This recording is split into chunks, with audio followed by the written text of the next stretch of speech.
In the previous class, we discussed about argument against democracy, that why people don't like democracy. Today, we will discuss about the argument for democracy or in favor of democracy. Come to the first point. A democratic government is better government because it is a more accountable form of government. This means that democracy is better than any other form of government. This means that democracy is better than any other form of government in responding to the needs of the people. A non democratic government may respond to the people's need, but it all depends on the wishes of the people of the government who rule.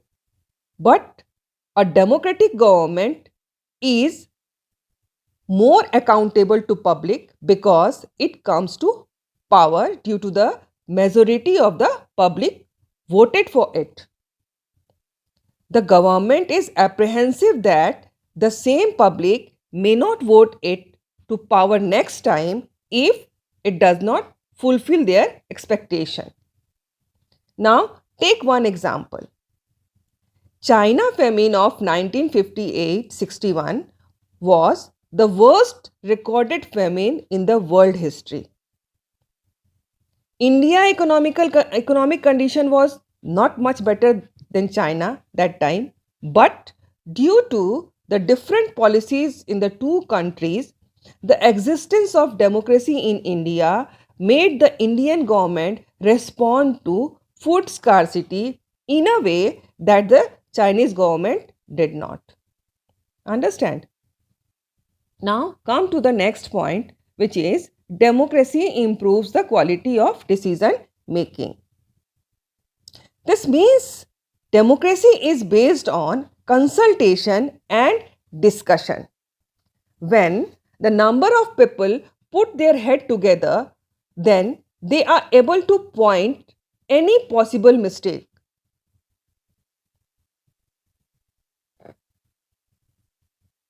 So, this reduces the chances of mistake. Do you understand? When they put their head together, they are able to point out any possible mistakes in a decision, isn't it? Now,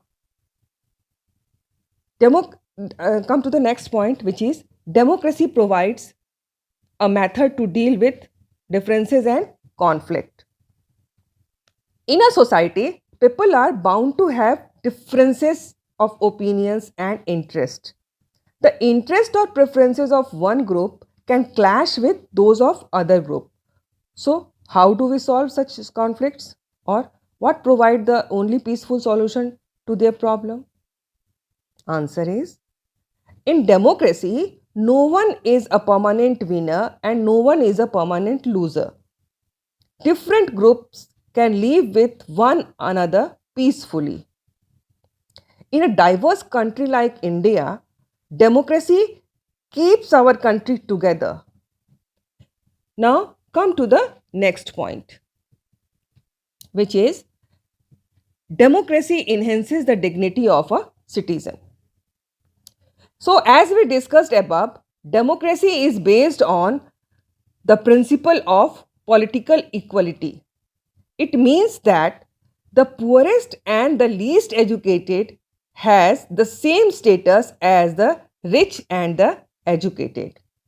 It means that the value of a prime minister or president is equal to a poor person as a citizen of the country. Understand? Now, people are the ruler themselves. Remember this. They are not subject of a ruler. Now, finally, come to the last point, which is democracy allows us to correct its own mistake. No any form of government can guarantee that mistakes cannot be made. But the advantage in democracy is that such mistakes cannot be hidden for long and there is a room for correction. So, in the last, democracy cannot get us everything, and it is not the solution of all the problems, but it is clearly better than any other alternatives that we know, isn't it? So, that's the end of this topic. That's all for today. Thank you.